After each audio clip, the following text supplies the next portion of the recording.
So let's get on with our first keynote speaker of today. Her name is Krizna Gomez, and we're really excited to have her in our midst today. Krizna is a human rights lawyer who helps NGOs magnify their impact and innovative thinking through various methods. She started as a grassroots organizer in the Philippines, dealing with extra-legal killings and disappearance, went to serve as a presidential fellow at the Open Society Foundations, and has served as the director of programs at Just Labs. So Krizna really does it all. She's a recipient of the Joseph Jaworski Next Generation Foresight Practitioners Award by the School of International Futures. And today she will be exploring with us the future of the social change field. So how to build new muscles and translate day-to-day actions into higher level strategy and leadership. So please give a warm welcome to Krizna Gomez. Thank you, Zipa. Good morning, everyone. Good morning, everyone, to those tuned in from your homes. So today, I'm going to take the next 15 minutes or so talking about one word in the English language whose change has evolved for me in the last few years. So that word is the word future, right? As you may have read about my background, I'm trained as a human rights lawyer. So when I was in law school and I knew I was going to be a human rights lawyer, I thought I had everything I needed because I was trained in the law. That might sound very naive. It is naive, but I thought that's all I needed for my career in being a human rights advocate.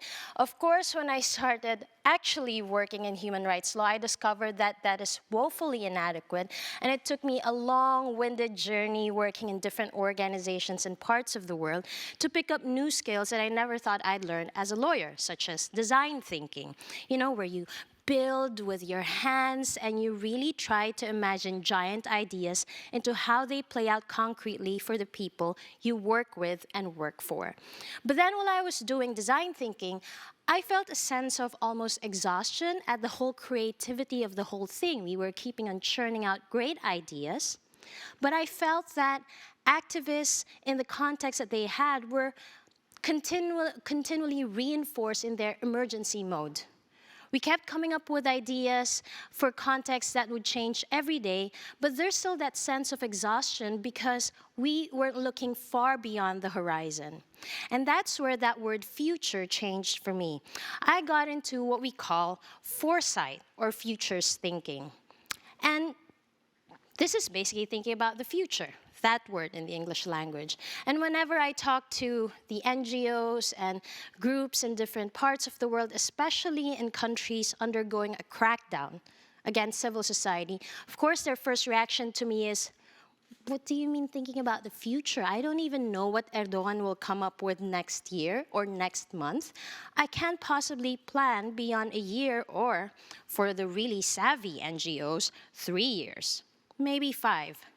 But the thing about foresight and futures thinking is that it's not about predicting the future. In fact, it's not that at all. Foresight is about looking at different futures and then seeing the common strategic themes across them and working backwards from there to build the capabilities for any of those futures today. And that's where the change happened for me.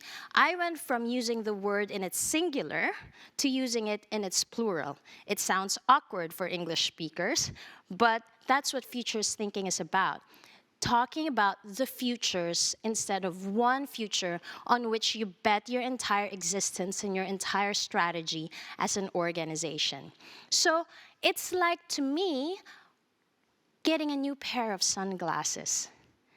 Each of us walks the world wearing a pair of sunglasses, I think. I remember when I was working in Colombia, a feminist friend of mine told me that, Chris, being a feminist is like wearing a pair of sunglasses that say they're red.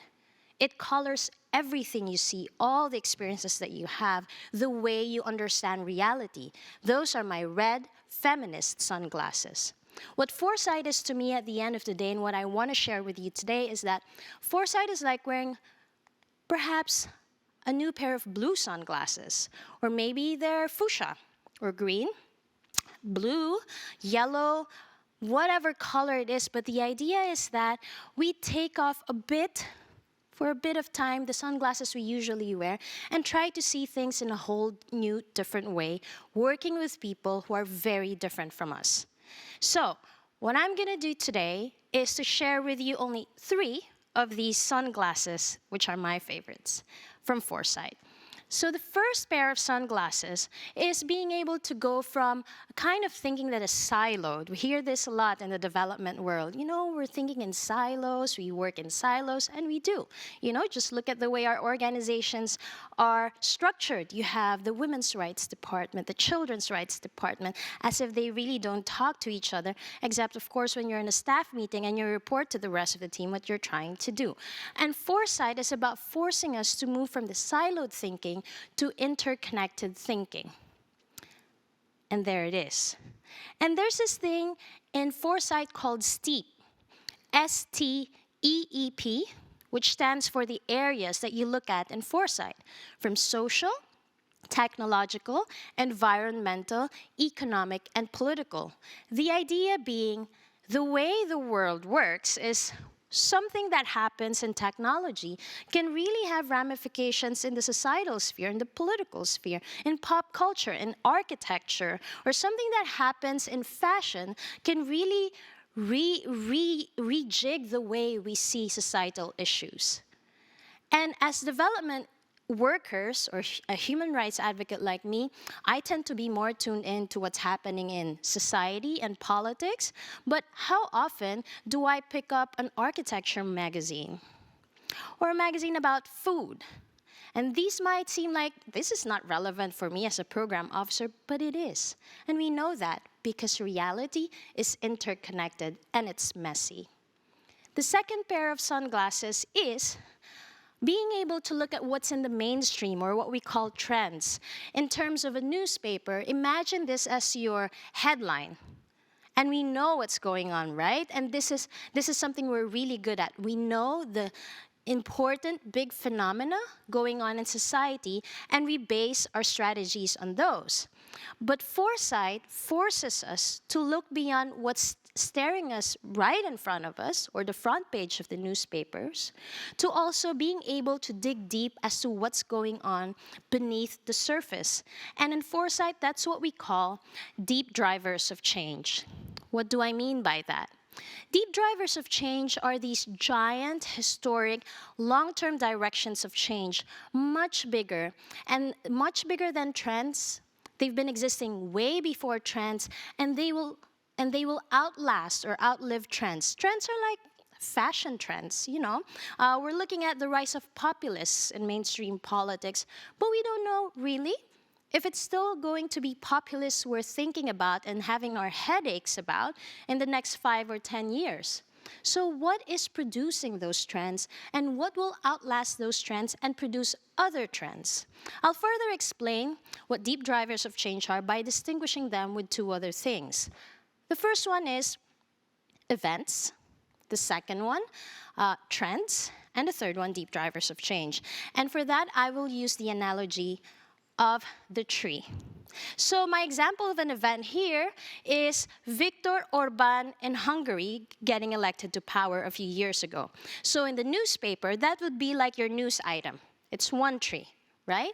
And then in the forest, we know that there are similar trees or similar events. So you have Orban in Hungary, you have Bolsonaro in Brazil, Johnson in the UK, Modi in India, Duterte in my dear country, the Philippines, and thank God he isn't there anymore, Trump in the US.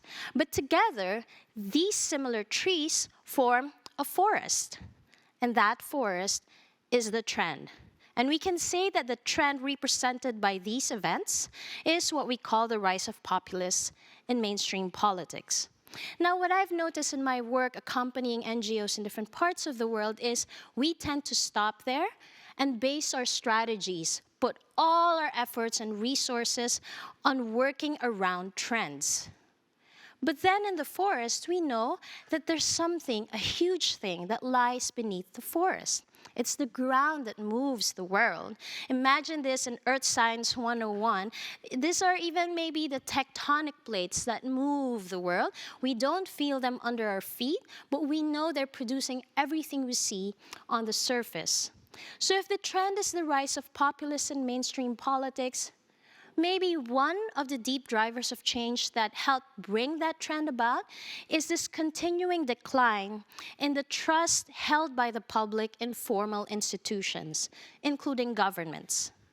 People are getting tired of the traditional elitist politics, so this is a simplification, of course, so they're turning to these personalities that promise to go against the grain and deliver things for the real people. And this deep driver of change will persist. It will continue and manifest itself in many ways. Does it figure into our long-term thinking and strategizing in our groups and organizations? And finally, the third pair of sunglasses is being able, so we talked about the interconnectivity of reality, being able to look at what's staring us and also what's beneath what's staring us. And now, foresight also helps us look at what's happening on the sidelines or in the margins, what we call signals of change. Signals of change are they're small, localized things that are happening in the fringes, and they're not mainstream yet, but if they become mainstream, they will fundamentally alter reality as we know it. So no one's seeing them yet. I liken it, again, to my newspaper analogy, to that article on the bottom right corner of page 14 of your newspaper that people are not even seeing. But if that thing mainstreams, it will change the way we understand the world and the way things work. One example from a couple of weeks ago that I saw is this. Apparently, the world's first commercial facility for producing lab meat, meaning you eat real meat, but it's not from a slaughtered animal, it's produced in a laboratory, is now operational in Singapore. So it wouldn't cost any more 30,000 euros to produce one hamburger patty from a real meat. It could be something close to what we pay for real meat. I read that there's also one in Israel claiming to be the first, but the point is, it's not mainstream yet.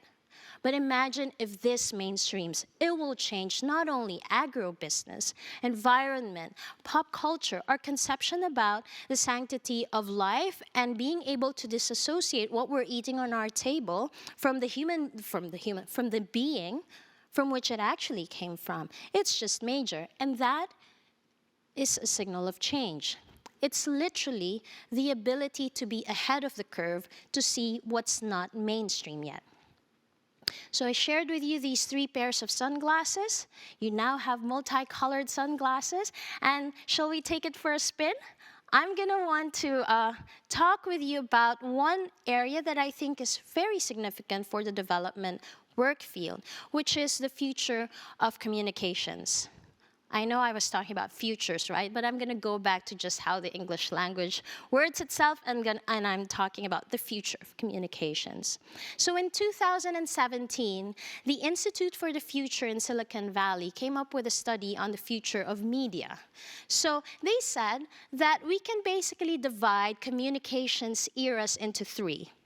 The first one is the era of mass media. This is when the television came about, transistor radio, and print news, where suddenly news and information became available to millions of people in their homes, hence the term mass media.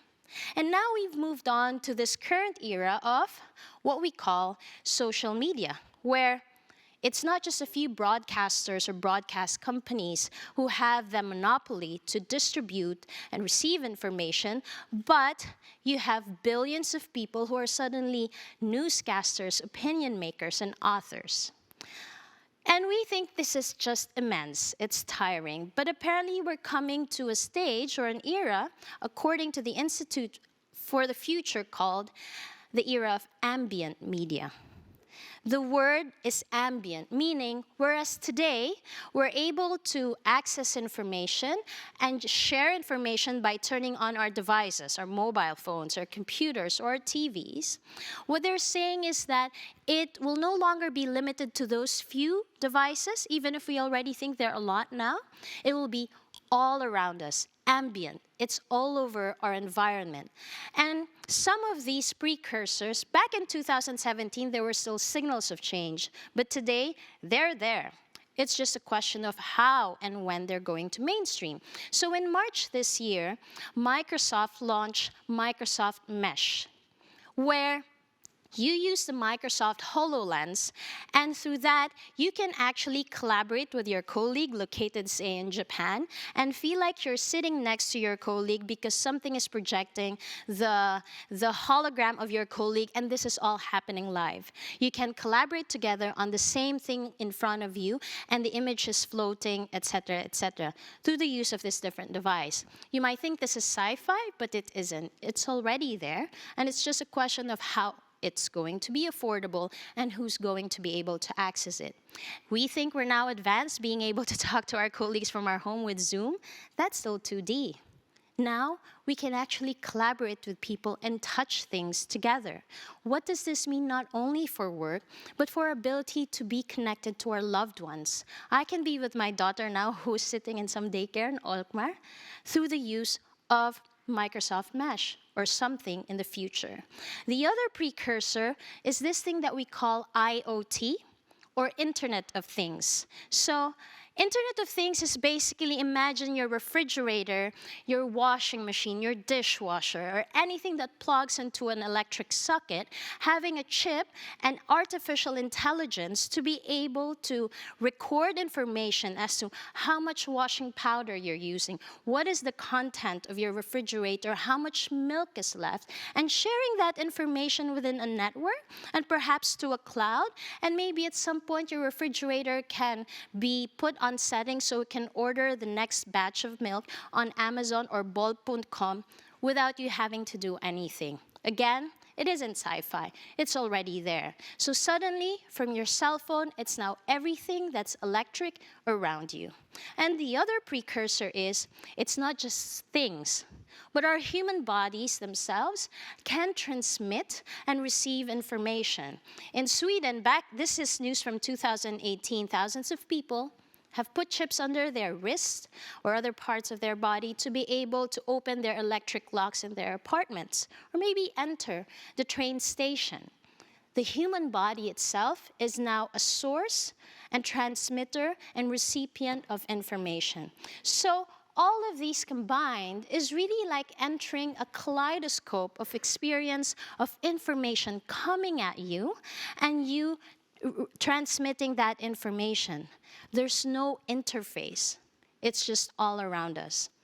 And I hear a lot of development workers say, there's such an attention economy, we're competing for so much attention in a world where people receive so much information. Imagine in this ambient media age. So before I scare you to death, I'm gonna whittle it down to what I think are 3 things that are the implications of all of this to our work today. The first one is we will need to move from thinking that our skill set requires the ability to choose the perfect words and images to capture people's attention to being able to curate full sensory immersive experiences for people. So whereas before our comms staff, if you're fortunate enough to be able to afford a comms person, we think that they need to be able to choose the perfect words and images for a social media post. But in an ambient media, where it's not just 2D words, but experiences, you have to ask yourselves, what then should their skill set be for them to be able to curate full experiences for target audiences? So maybe they can experience how it is to live with an indigenous community, thousands of kilometers living in those jungles, far, far away. The second one is, people think this is all dystopian and it's scary, but in fact, there's a beautiful opportunity here. It is the ability to be able to build deeper empathy. Now, We're able to glean the lives of billions of people by reading their posts or their stories on our screen. But that's still 2D. Imagine if you can transport people into those realities. In some country, like in the Philippines, the ability for people to really experience what it is to live poor, or to live without your rights respected in some jail, somewhere people would have never imagined, is a giant opportunity for us. What does that mean for our capabilities and the way we, for example, use neuroscience and psychology to reach people so they can build this empathy? And finally, we know we do benchmarking in our field. This is something from the corporate world. We don't call it this way in the development or human rights world. But benchmarking is basically looking at the best practices of the best player in our field, the leader in our field. And then what we do as an organization, we look around and try to evolve to adopt these best practices. But the problem with traditional benchmarking is, by the time you've finished spending all those years and resources to evolve into that gold standard, that leader in the field would have already moved on to the next innovation. So what you've worked so hard for to evolve into is already passé. And this is where I will end with my favorite word, and that is, instead of the traditional benchmarking, can we think about what we call future benchmarking? This is from a futurist named Daniel Burrus. And what he's saying is that before we used to say that if it ain't broke, don't fix it. If it works, keep using it, right? There are NGOs who've run on the same theory of change for 3 decades. And as long as there's still funding coming in, people are being helped, let's stick to that. But then, with the vastness of, with the velocity of change and everything that's being demanded of us, what the new saying should be is that if it works, it's already obsolete. Meaning, if it works, we should be attuned already to the next big innovation that we're capable of creating. What we don't want is to be this, where you have a beautiful stew in your kitchen. It's so delicious, you keep getting from the pan, but then you don't realize that the stew is gone already, and you've ruined the pan by keeping on digging to the bottom of the pan. Instead of doing that, can we imagine cooking new stews in our kitchen, filling it with delicious aroma of new dishes that we can share with the people we truly care for? And this, my friends, to me is the ultimate beauty of foresight. It's that feeling that the future isn't just something we adopt to or we adapt to, and we adopt strategies to that future. The future is something we make. You look for the signals, you don't just wait for them, you accelerate or mainstream them if you like them. But there's that agency to the future that we have. And with everything that the pandemic has shown us, it's too late to catch up, but it's a terrific time to leapfrog. Thank you.